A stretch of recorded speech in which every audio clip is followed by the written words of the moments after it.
नमस्कार, good morning, सुप्रभात दोस्तों। एक बार फिर से स्वागत है आपका सक्षम अकादमी के इस यूट्यूब चैनल पर। और दोस्तों, आपके लिए एक इन्फॉर्मेशन है। जो लोग हिंदी पढ़ना चाहते हैं तो सक्षम अकादमी की जो करणपुर शाखा है वहाँ पे सोमवार से हिंदी का बैच शुरू होने वाला है। तो जिन लोगों को हिंदी पढ़नी है तो वो संपर्क कर सकते हैं करणपुर अकादमी, सक्षम अकादमी की जो करणपुर शाखा है वहाँ पे। ठीक है, इसके बाद शुरू करते हैं आज की इस सीरीज़ को। और आज आपके पास जो पहला प्रश्न है वो है, पहला प्रश्न आपके पास है, इनमें से किस जल विद्युत परियोजना का संबंध पिथौरागढ़ जनपद से है। ठीक है, तो हमें बताना है कि इसमें कौन सी जल विद्युत परियोजना है जो पिथौरागढ़ जनपद से संबंधित है। आपका ऑप्शन है देवसारी, कोटेश्वर, पावर और कालिका दंतु। ठीक है, तो पिथौरागढ़ जनपद से जो संबंधित हो जाएगा वो हो जाएगा आपका कालिका दंतु। कालिका दंतु परियोजना है, यह परियोजना आपकी काली नदी पर है, काली नदी पर स्थित है। इसके अलावा पिथौरागढ़ में एक और परियोजना हमें देखने को मिलती है, शेराघाट डैम या शेराघाट परियोजना। तो ये पिथौरागढ़ में सरयू नदी पर है। अगर हम बात करें पावर की तो ये देहरादून में टॉन्स नदी पर है। और अगर बात करें कोटेश्वर की तो ये भागीरथी नदी पर है। इसके अलावा जो ये देवसारी है ये हमारी चमोली जनपद में है। और इसी के अलावा देवसारी के अलावा बगौली, मेलखेत आदि परियोजनाएं चमोली में पिंडर नदी पर है। ठीक है, तो आपका पहले प्रश्न का जो आंसर हो जाएगा वो कालिका दंतु हो जाएगा। ये जल विद्युत परियोजना है आपकी काली नदी पर है पिथौरागढ़ में। इसके बाद अगला प्रश्न आपके पास है, निम्न में से किस विभूति का जन्म कौशानी में हुआ है। ठीक है, तो इनमें से बताना है आपने कि इनमें से किसका जन्म कौशानी में हुआ है। तो आपके पास पहला ऑप्शन है गुमानी पंत, गौरा पंत, देवीदत्त पंत और सुमित्रानंदन पंत, सारे पंत। ठीक है, तो इनमें से कौशानी में किसका जन्म हुआ था। तो इस प्रश्न का जो सही आंसर हो जाएगा वो हो जाएगा आपका ऑप्शन डी, सुमित्रानंदन पंत। ठीक है, तो जन्म हुआ कौशानी में, कब हुआ तो इनका जन्म हुआ 20 मई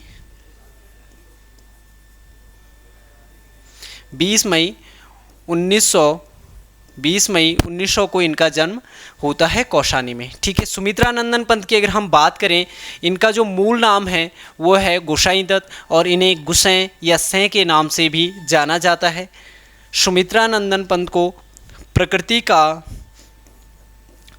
का चितेरा कवि या प्रकृति का सुकुमार कवि भी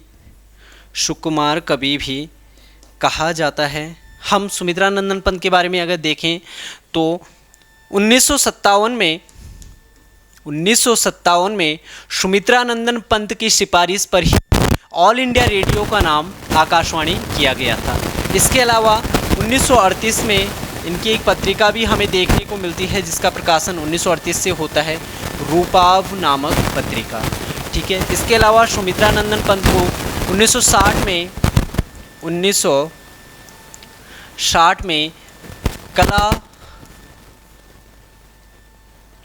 कला व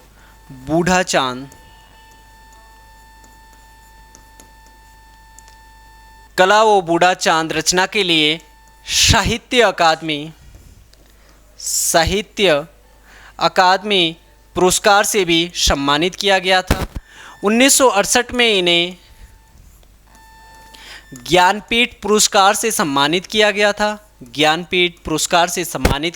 और ज्ञानपीठ पुरस्कार इन्हें इनकी रचना चिदम्बरा के लिए दिया गया था। ठीक है, इसके अलावा हमारे पास गुमानी पंत है। गुमानी पंत, इनके बारे में जो जॉर्ज गिरियर्सन इन्हें कुमाऊं क्षेत्र का प्राचीन या प्रथम या प्राचीन कवि मानते हैं। इसके अलावा इनकी जो रचनाएं अगर हम बात करें तो रचनाएं आती है इनकी नीति शतक, गंगा शतक, नीति शतक, गंगा शतक और राम महिमा, यह गुमानी पंथ की हमें रचनाएं देखने को मिलती है। फिर गौरा पंथ की अगर बात करें तो गौरा पंथ का जो जन्म होता है ये 1923 में राजकोट में होता है, लेकिन मूल रूप से जो गौरा पंथ शिवानी होती है अल्मोड़ा में, अल्मोड़ा की निवासी होती है। इसकी रचनाएं जैसे विष कन्या हो गया, 14 फेरे आदि रचनाएं गौरा पंथ शिवानी को देखने को मिलती है। उसके अलावा हमारे पास है देवी दत्त पंथ। इनका संबंध, देवी दत्त पंथ का संबंध भौतिक विज्ञान से है, भौतिक विज्ञान से है, और यह पिथौरागढ़ जनपद से संबंधित है देवी दत्त पंथ। इसके बाद अगला प्रश्न आपके पास है, जीबी पंत कृषि तथा प्रौद्योगिकी विश्वविद्यालय पंतनगर की स्थापना कब हुई? ठीक है, तो जीबी पंत जो हमारा कृषि विश्वविद्यालय है, ठीक है, इसकी स्थापना कब हुई? तो इस प्रश्न का जो सही आंसर हो जाएगा वो हो जाएगा आपका 1960 में। 17 नवंबर 1960 को इसकी स्थापना हुई थी। नेहरू के करकमलों द्वारा इसकी स्थापना हुई थी। इसके प्रथम कुलपति हमें जो देखने को मिलते हैं, प्रथम कुलपति इनका नाम है केनेथ पार्कर एंथोनी स्टीवेंस, ये इनके प्रथम कुलपति उस समय के थे। इसके अलावा बात करें अगर 1973 की, तो 1973 में गढ़वाल विश्वविद्यालय और कुमाऊं विश्वविद्यालय, दो विश्वविद्यालय हमारे पास बने थे। 2005 की अगर बात करें तो 2005 में देखते हैं हम उत्तराखंड तकनीकी विश्वविद्यालय, और 2020 में तकनीकी विश्वविद्यालय का नाम हो गया था माधव सिंह भंडारी तकनीकी विश्वविद्यालय।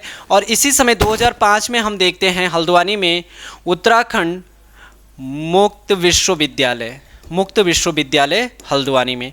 2006 की बात करें तो हरिद्वार में, जो हरिद्वार वाला क्षेत्र है, यहाँ पे पतंजलि विश्वविद्यालय की स्थापना होती है। ठीक है, तो 1973 में हमारे दो विश्वविद्यालय बनते हैं, गढ़वाल विश्वविद्यालय और कुमाऊं विश्वविद्यालय। इसके बाद अगला प्रश्न आपके पास है, कौन सा सुमेलित नहीं है? ठीक है, ये पत्रिकाएं हैं, इनमें आपको बताना है कि कौन सा सुमेलित नहीं है।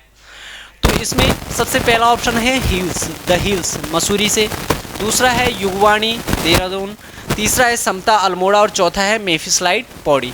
तो इसमें जो सही आंसर हो जाएगा, इस प्रश्न का सही आंसर हो जाएगा तो हो जाएगा मेफिसलाइट पौड़ी। ऑप्शन डी इस प्रश्न का सही आंसर हो जाएगा। मेफिसलाइट की अगर बात करें तो ये मेफिसलाइट कहाँ से प्रकाशित होता था? मसूरी से एक ऑस्ट्रेलियाई निवासी थे जॉन लैग, जो रानी झांसी की रानी थी, उनके वकील थे। इन्होंने मसूरी से इस मेफिसलाइट का प्रकाशन किया था। पहले इसका प्रकाशन मेरठ से होता था। ठीक है, इसके बाद बात करें अगर द हिल्स की, तो यह भी मसूरी से जॉन मेमिकन के द्वारा 1842 में प्रकाशित किया गया था। जॉन मेमिकन के द्वारा 1842 में प्रकाशन किया गया था इसका, और यह अंग्रेजी में यह पत्रिका थी। इसके बाद युगवाणी की अगर बात करें तो 15 अगस्त 1947 को भगवती प्रसाद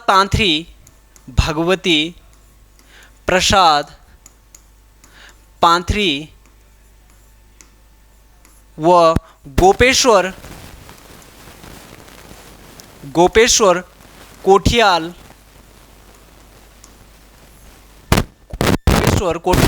के द्वारा युगवाणी का प्रकाशन किया गया था। इस युगवाणी पत्रिका ने टिहरी संघर्ष में, जो टिहरी संघर्ष था, राजशाही के विरुद्ध जो संघर्ष था, उसमें महत्वपूर्ण भूमिका निभाई थी। इसके बाद अल्मोड़ा है, समता अखबार अल्मोड़ा से 1934 में हरिप्रसाद टमटा के द्वारा ये प्रकाशित किया गया था। हरिप्रसाद टमटा। इसके अलावा 1935 में श्रीमती लक्ष्मी टमटा इसकी संपादक बनी।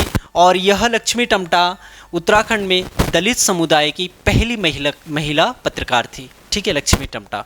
इसके बाद अगला प्रश्न आपके पास हो जाएगा, सुमेलित नहीं है। इनमें आपको जो दे रखे हैं इनमें बताना है कि सुमेलित अपने कार्य क्षेत्र के साथ कौन सुमेलित नहीं है। ठीक है, तो इस प्रश्न का जो सही आंसर हो जाएगा वो हो जाएगा आपका ऑप्शन डी, नीलांबर पंत। नीलांबर पंत भूविज्ञान से नहीं है, बल्कि इनका संबंध अंतरिक्ष विज्ञान से है, अंतरिक्ष विज्ञान से है। ठीक है, इसके अलावा जो भैरवदत्त पांडे हैं ये प्रशासनिक क्षेत्र से इनका संबंध है बिल्कुल, और इन्हें पद्म विभूषण सम्मान से सम्मानित भी किया गया था सन 2000 में। ठीक है, इसके अलावा कुंवर सिंह नेगी है, इनका संबंध ब्रेल लिपि से है, ये भी सही है। कुंवर सिंह नेगी यह निवासी है पौड़ी के, और इन्हें 1990 में पद्म भूषण से सम्मानित किया गया था। कुंवर सिंह नेगी पौड़ी के निवासी है। इसके बाद घनानंद पांडे आते हैं, इनका संबंध विज्ञान से है, और इन्हें 1969 में पद्म विभूषण से सम्मानित किया गया था, और यह पहले व्यक्ति थे राज्य के जिन्हें पद्म विभूषण से सम्मानित किया गया था, घनानंद पांडे। अगर हम बात करें पद्म विभूषण की तो घनानंद पांडे को 1969 में मिला था, भैरवदत्त पांडे को 2000 में मिला था अपने प्रशासनिक क्षेत्र में, और इसके अलावा फिर सुंदरलाल बहुगुणा है, सुंदरलाल बहुगुणा, इनको भी सुंदरलाल बहुगुणा को 2009 में पद्म विभूषण से सम्मानित किया गया था, और इसके बाद जो 2022 में हमारे जो CDS थे जनरल बिपिन रावत, उनको 2022 में पद्म विभूषण सम्मान से सम्मानित किया गया। इस प्रकार हमारे पास अभी वर्तमान में 4 व्यक्ति हैं जिन्हें पद्म विभूषण सम्मान से सम्मानित किया गया है। इसके बाद अगला प्रश्न आपके पास है, युगसैल का वार्षगण्य या गोत्रीय वंश उत्तराखंड में किस क्षेत्र से संबंधित है? तो सबसे पहली बात है युगसैल, तो युगसैल का मतलब युगसैल से ही हमें प्रश्न का आंसर मिल सकता है कि युगसैल किसके लिए प्राचीन नाम है? कालसी। ठीक है, तो कालसी में इस प्रश्न का जो सही आंसर हो जाएगा वो ये कालसी हो जाएगा। अब बात करें अगर गोत्रीय वंश की, तो इस वंश का जो संस्थापक था वो पौंड था, और इसी पौंड का जो वंशज था वो शीलवर्मन हुआ, और इस शीलवर्मन ने 4 अश्वमेध यज्ञ करवाए थे, और इन अश्वमेध यज्ञों की जो जानकारी मिलती है वो जगत ग्राम बाड़वाला देहरादून से हमें प्राप्त होती है। ठीक है, इसके अलावा जो देवप्रयाग है यहाँ से हमें जगतपाल, पहले पढ़ा था हमने, जो राजा जगतपाल है पवान वंश के 34वां शासक, उनका हमें यहाँ से एक अभिलेख मिला है, ताम्र अभिलेख मिला है, जिसमें उनके लिए रजवाड़ शब्द का प्रयोग किया गया है। ठीक है, इसके बाद अगला प्रश्न आपके पास हो जाएगा, छागलेश राजवंश की जानकारी किस शिलालेख से प्राप्त होती है? ठीक है, छागलेश राजवंश की जानकारी किस शिलालेख से प्राप्त होती है? तो जो छागलेश राजवंश है इसका जो सही प्रश्न हो जाएगा, इस प्रश्न का सही आंसर हो जाएगा आपका लाखामंडल के खंडित शिलालेख से हमें छागलेश राजवंश के बारे में जानकारी प्राप्त होती है। जो ये लाखामंडल खंडित शिलालेख है, यहाँ से हमें छागलेश वंश के 7 राजाओं के नाम मिलते हैं। इसके अलावा जो लाखामंडल की प्रशस्ति है, यह प्रशस्ति राजकुमारी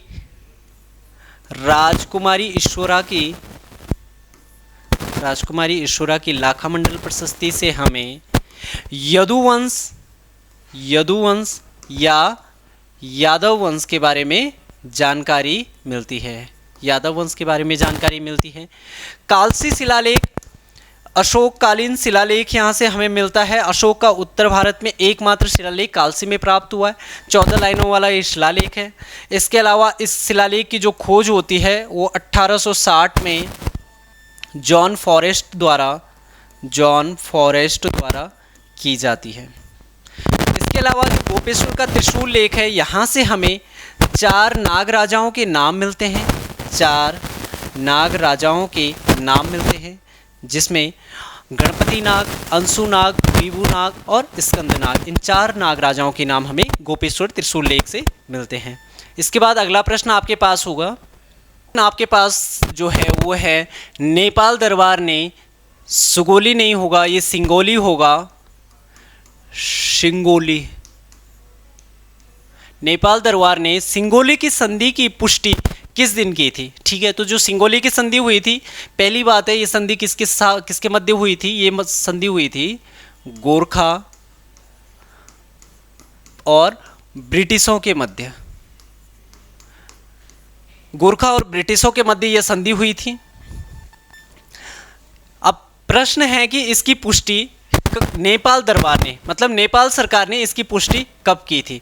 तो सिंगोली की संधि की अगर बात करें, इस प्रश्न का जो सही आंसर हो जाएगा वो हो जाएगा ऑप्शन ए, 4 मार्च 1816 को। ठीक है, इससे पहले हम देखते हैं 2 दिसंबर 1815 में चंपारण की सिंगोली में राजगुरु गजराज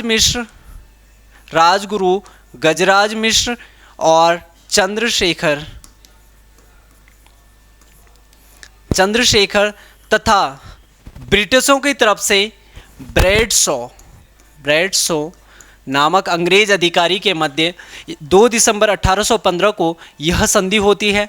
और जब ये संधि होती है तो जो इस समय नेपाल के प्रधानमंत्री होते हैं और वह इस संधि को अस्वीकार कर देते हैं। उनका मानना होता है कि जो ये संधि हुई है ये हमारे पक्ष में नहीं हुई है। उसके बाद फिर ब्रिटिश क्या करते हैं, नेपाल तक आक्रमण कर देते हैं, काठमांडू तक, और उसके बाद उन्हें 4 मार्च 1816 को नेपाल दरबार को सिंगोली की संधि को एक्सेप्ट या स्वीकार करना पड़ता है। ठीक है, इसके बाद अगला प्रश्न आपके पास है, किस वर्ष पर्वतीय राज्य परिषद का गठन किया गया? ठीक है, पर्वतीय राज्य परिषद का जो गठन किया गया था ये 1967 में किया गया था। रामनगर में एक सम्मेलन हुआ, यहाँ पे इसका गठन किया गया था। अगर हम अध्यक्षता की बात करें तो दयाकृष्ण पांडे की अध्यक्षता में इस पर्वतीय राज्य परिषद का गठन किया गया था। इसके बाद फिर आगे जाके क्या होता है, 1973 में इसका नाम परिवर्तन हो जाता है और इसका नाम होता है पृथक पर्वतीय राज्य परिषद। और इसमें 2 व्यक्ति और यहाँ पे शामिल हो जाते हैं। दिल्ली में इसका नाम परिवर्तन होता है, प्रताप सिंह नेगी और नरेंद्र बिष्ट। प्रताप सिंह नेगी और नरेंद्र बिष्ट, इसमें 2 व्यक्ति और शामिल हो जाते हैं और इसका नाम परिवर्तन कब होता है, 1973 में। अगर बात करें 1950 की, तो 1950 में पर्वतीय जन विकास समिति की स्थापना होती है। और इस पर्वतीय जन विकास समिति की स्थापना 1950 में कहाँ होती है, दिल्ली में होती है।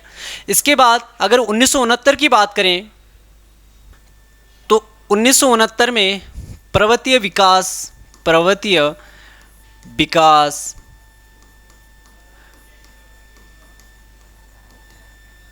विकास परिषद की स्थापना होती है 1969 में। फिर लास्ट ऑप्शन हमारे पास बचता है 1972 की बात करें तो 1972 में उत्तरांचल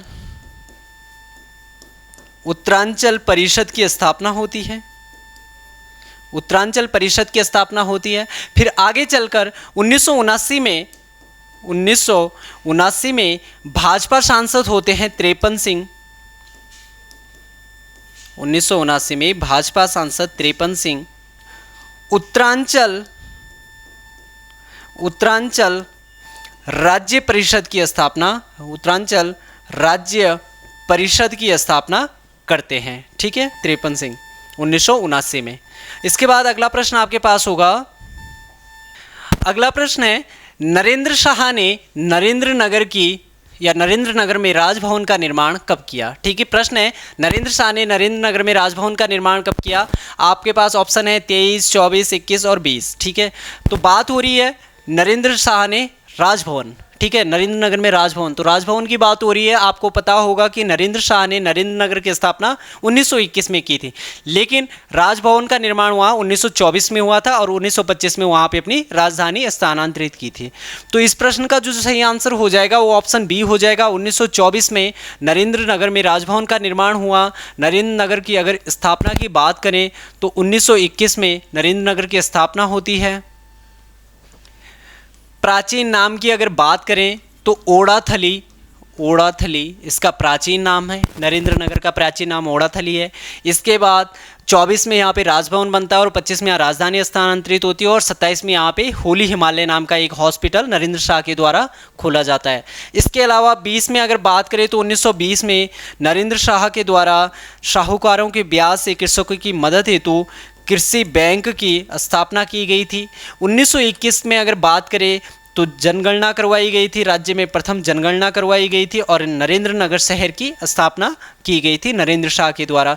1923 में अगर बात करें तो एक सार्वजनिक पुस्तकालय लाइब्रेरी की स्थापना की गई और एक प्रतिनिधि सभा की स्थापना नरेंद्र शाह के द्वारा की गई थी।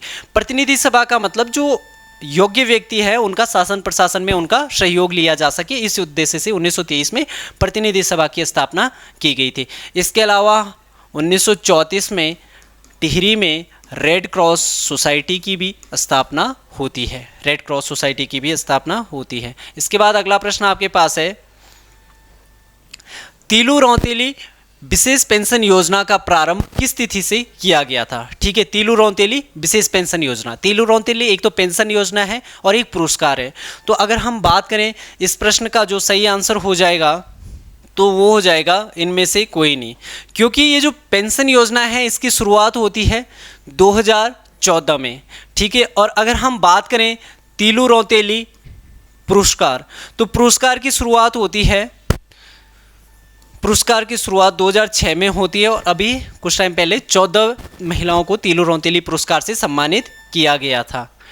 अगला प्रश्न आपके पास है, प्रसिद्ध पेशावर कांड नामक घटना किस तिथि को घटित हुई? ठीक है, तो पेशावर कांड के बारे में इससे पहले भी चर्चा की गई है कि पेशावर कांड कब घटा था। इस प्रश्न का जो सही आंसर होगा 23 अप्रैल 1930। काफ़ी बेसिक सा प्रश्न है पेशावर कांड। इसके अगर हम नायक की बात करें तो नायक कौन है? वीर चंद्र सिंह गढ़वाली। वीर चंद्र सिंह गढ़वाली इसके नायक हैं। चंद्र सिंह गढ़वाली का अगर हम मूल नाम की बात करें तो इनका मूल नाम है चंद्र सिंह भंडारी। चंद्र सिंह भंडारी। इसके अलावा इन पे 1994 में डाक टिकट भी जारी किया गया था। ठीक है, इसके बाद अगला प्रश्न आपके पास है, सुमेलित नहीं है। ठीक है, इसमें सुमेलित नहीं है तो हम देखेंगे कि इनमें जो सुमेलित नहीं है ये हो जाएगा आपका ऑप्शन बी, रामगढ़। ठीक है, भैंसिया छाना ये सब ब्लॉक है, ये भी ब्लॉक है, ये भी ब्लॉक है और ये रामगढ़ भी ब्लॉक है, लेकिन ये पौड़ी में नहीं है बल्कि कहाँ है? रामगढ़ नैनीताल में है। और यहाँ पे महादेवी की स्मृति में एक संग्रहालय भी बनाया गया है नैनीताल में। ठीक है, भैंसिया छाना जो ब्लॉक है ये अल्मोड़ा में है। इसके बाद अगला प्रश्न आपके पास है, निम्न में से कौन सा स्थान कुमाऊं का बारदोली कहलाता है? ठीक है, ऑप्शन है रवाई, सल्ट, गुजड़ू और इनमें से कोई नहीं। तो यहाँ पे रवाई गढ़वाल में पड़ता है और यहाँ पे रवाई कांड या तिलाड़ी कांड कब हुआ था? तो ये हुआ था आपका 30 मई 1930 को यहाँ पे तिलाड़ी कांड हुआ था, रवाई कांड हुआ था। सल्ट कांड कब हुआ था या सल्ट की घटना कब घटित हुई थी? तो ये घटित हुई थी 5 सितंबर 1942 को सल्ट के खुमार नामक स्थान पर जो ब्रिटिश एसडीएम था जॉनसन, उसने क्या किया था, यहाँ पे एक सभा चल रही थी और सभा में इसने गोलियाँ चला दी। गोलियाँ चलाई तो यहाँ पे 4 व्यक्ति शहीद हो गए थे, जिनमें 2 भाई गंगाराम वो खीमादेव थे और 2 व्यक्ति बहादुर सिंह और चूड़ामणि। चूड़ामणि, ये चारों व्यक्ति इस सल्ट की घटना में शहीद हुए थे। और इस घटना को, सल्ट क्षेत्र को, इस घटना के बाद गांधी जी ने इन्हें भारत का दूसरा बारदोली या कुमाऊं क्षेत्र का बारदोली कहकर संबोधित किया, या कह सकते हैं इसे कुमाऊं का बारदोली की संज्ञा दी गई थी गांधी जी के द्वारा। गुजड़ू क्षेत्र की बात करें तो गुजड़ू क्षेत्र को गढ़वाल का बारदोली कहा जाता है, गढ़वाल का बारदोली कहा जाता है। और भारत छोड़ो आंदोलन के दौरान इस गुजरू क्षेत्र में जो नेतृत्व किया था वो रामप्रसाद नौटियाल और कृपाराम मिश्र ने किया था। ठीक है, इसके बाद अगला प्रश्न आपके पास है कि उत्तराखंड राज्य प्राप्ति आंदोलन के समय किस तिथि को श्रीयंत्र टापू कांड नामक घटना घटी थी। ठीक है, हमें देखनी है श्रीयंत्र टापू कांड। ठीक है, तो आपका ऑप्शन है 2 अक्टूबर, 1 सितंबर 1994, 2 सितंबर 1994, 10 नवंबर 1995। तो ये जो कांड हुआ था श्रीनगर यंत्र टापू कांड, तो ये हुआ था 10 नवंबर 1995। यहाँ पे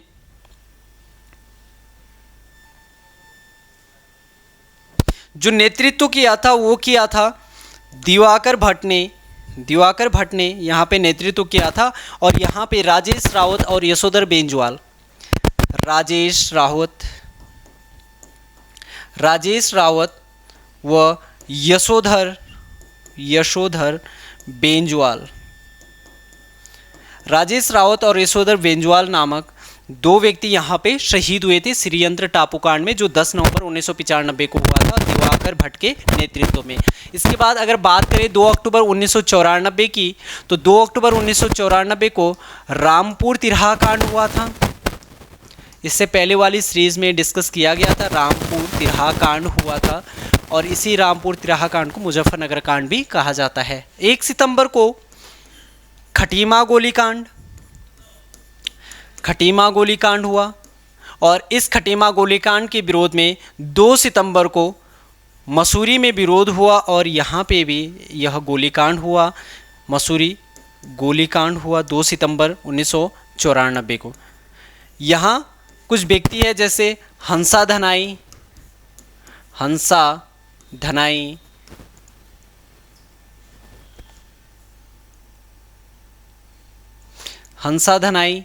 बेलमती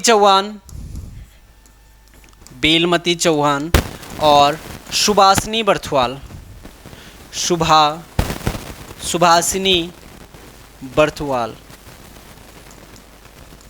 इन महिलाओं का संबंध भी मसूरी गोलीकांड से, जो 2 सितंबर 1994 को होता है। और दिवाकर भट्ट के नेतृत्व में ये श्रीयंत्र टापू कांड होता है 10 नवंबर 1995 को। और यहाँ पे राजेश रावत और यशोधर बेंजवाल नामक 2 व्यक्ति शहीद होते हैं। इसके बाद अगला प्रश्न आपके पास है,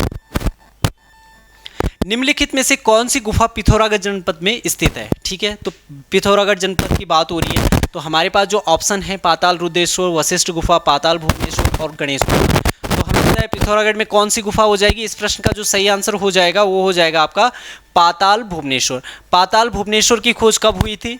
1936 में हुई थी। कहाँ है? पिथौरागढ़ में है। वशिष्ठ गुफा की बात करें तो हमने प्राचीन इतिहास में पढ़ा था, इससे पहले भी डिस्कस किया था कि हिमयाण पट्टी में बिसोर नामक पर्वत पर वशिष्ठ गुफा और वशिष्ठ आश्रम है। ठीक है, तो ये कहाँ हो जाएगा?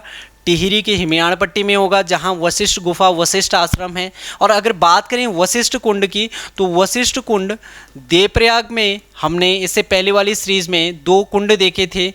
एक ये हमारी भागीरथी है और ये अलकनंदा, इनके संगम पे जो अलकनंदा है यहाँ पे वशिष्ठ कुंड है। और जो ये भागीरथी है यहाँ पे ब्रह्म कुंड है। तो ब्रह्म कुंड देवप्रयाग में, वशिष्ठ गुफा और वशिष्ठ आश्रम यह टिहरी में है। इसके अलावा फिर गणेश गुफा ये चमोली में है। गणेश गुफा, व्यास गुफा, मुचकुंद गुफा यह सारी गुफाएं चमोली में है। फिर बचता है पाताल रुद्रेश्वर, तो ये चंपावत में हो जाएगा। पाताल रुद्रेश्वर गुफा चंपावत में हो जाएगी और इसकी जो खोज हुई थी वो 1993 में इसकी खोज हुई थी। अगला प्रश्न है, महाभारत में कुणिन नरेशों को क्या कहा जाता है? महाभारत में कुणिन नरेशों को, तो महाभारत के वन पर्व से हमें जानकारी मिलती है, जहां कुणिंदों की बात की जाए, अगर कुणिंद के लिए द्विज शब्द मिलता है, और इस प्रश्न का जो सही आंसर हो जाएगा वो हो जाएगा द्विज श्रेष्ठ। ठीक है, ये प्रश्न पीसीएस में आया हुआ है कि महाभारत में कुणिंदों को किस नाम से, कुणिन नरेशों को किस नाम से जाना जाता है, तो द्विज श्रेष्ठ। ठीक है, द्विज कहा जाता है कुणिंदों को। और जो ये वन पर्व है, उत्तराखंड यात्रा का सर्वप्राचीन वर्णन इसी वन पर्व, महाभारत के वन पर्व से हमें देखने को मिलता है। और इस वन पर्व के अनुसार पांडवों ने यहाँ की यात्रा की थी। पुलिंद शब्द की अगर बात करें तो जो कौटिल्य है, कौटिल्य का अर्थशास्त्र है, वहाँ पे पुलिंद शब्द का वर्णन मिलता है। इसके अलावा जो कालसी शिलालेख है, कालसी शिलालेख में भी हमें पुलिंद शब्द देखने को मिलता है। ठीक है, और वन पर्व में भी हमें पुलिंद शब्द देखने को मिलता है। इसके अलावा अगला प्रश्न आपके पास है फिर, प्रसिद्ध वीनाग का मंदिर कहाँ स्थित है? तो प्रसिद्ध वीनाग का मंदिर आपका हो जाएगा पिथौरागढ़ में। ठीक है, वीनाग, वेरीनाग, ये सारे मंदिर कहाँ हैं? पिथौरागढ़ में। इसके बाद अगला प्रश्न आपके पास है, कत्थई रंग की मानव आकृतियां कहाँ से प्राप्त हुई है? तो जो कत्थई रंग की मानव आकृतियां हैं वो फड़कानौली से प्राप्त हुई। तो इस प्रश्न का जो सही आंसर हो जाएगा वो ऑप्शन ए हो जाएगा, फड़कानौली। फड़कानौली की जो खोज है वो 1985 में यशोधर मठपाल के द्वारा की गई। इस गुफा को आवास हेतु सर्वोत्तम बताया गया है। इसके अलावा जो पेटशाला है, इसकी खोज भी 1989 में यशोधर मठपाल के द्वारा की गई थी। और यहाँ पे मुखोटा और लवादा पहने हुए व्यक्ति का चित्र मिला है। लाखों गुफा की खोज 1968 में एमपी जोशी। इसके आकार की बात करें तो नागफनी के आकार की है। और अगर हम इस गुफा के जो चित्र है उनका अगर विषय की बात करें तो चित्रों का जो विषय है, मुख्य विषय है, वो हो जाएगा आपका सामूहिक नृत्य। और इस गुफा की तुलना भीमबेटका शैलाश्रेष्ठ से भी की जाती है। जो ग्वारखा गुफा है ये चमोली में है। राकेश भट्ट ने इसी खोज की थी इसकी, और यशोधर मठपाल ने इसका सर्वेक्षण किया था। और यहाँ जो मुख्य विषय हैं, पशुओं को हाँकना, घेरना और भगाना है। 41 चित्र हमें यहाँ से प्राप्त हुए। मनुष्य को यहाँ पे त्रिशूल और ध्यान मुद्रा में दिखाया गया है। 41 में से 33 मानव के हैं और 8 जानवरों के चित्र प्राप्त हुए हैं। ठीक है, इसके बाद अगला प्रश्न आपके पास है और अंतिम प्रश्न है आज का, किस कत्यूरी शासक द्वारा किरातों से संधि की गई थी? मतलब किरातों के साथ किसने संधि की थी? तो किरातों के साथ संधि की थी त्रिभुवन राजदेव ने। ठीक है, दानी प्रवृत्ति का ये शासक था त्रिभुवन राजदेव, इसने किरातों के साथ संधि की थी। इसके अलावा भूदेव है, इसे हम बुद्ध श्रमण शत्रु, ये बौद्ध धर्म का विरोधी था, ब्राह्मण धर्म का अनुयायी था, बुद्ध श्रमण शत्रु के नाम से इसे जाना जाता है। त्रिभुवन राजदेव की इसने पालों के साथ संधि की थी। इसके अलावा जो भूदेव है इसे शिलालेखों में राजाओं का राजा कहा जाता है। बसंत देव ने, इसे हम संस्थापक मानते हैं कत्यूरी वंश का संस्थापक, और बसंत देव ने नरसिंह मंदिर का निर्माण करवाया था। और इसके अलावा इसने, बसंत देव ने जो शरणेश्वर नामक ग्राम वैष्णवों को पूजा पाठ के लिए या अनुष्ठान के लिए दान में दिया था। तो ये प्रश्न आपके थे, आप अपना स्कोर भी इससे चेक कर सकते हैं। ठीक है, और आपकी तैयारी कैसी चल रही है ये भी आप देख सकते हैं। इसके अलावा सक्षम अकादमी की जो करणपुर वाली ब्रांच है, वहाँ पे मंडे से हिंदी का नया बैच शुरू होने वाला है। अगर आप लोगों को हिंदी पढ़नी है तो आप करणपुर वाली ब्रांच में पढ़ सकते हैं। धन्यवाद।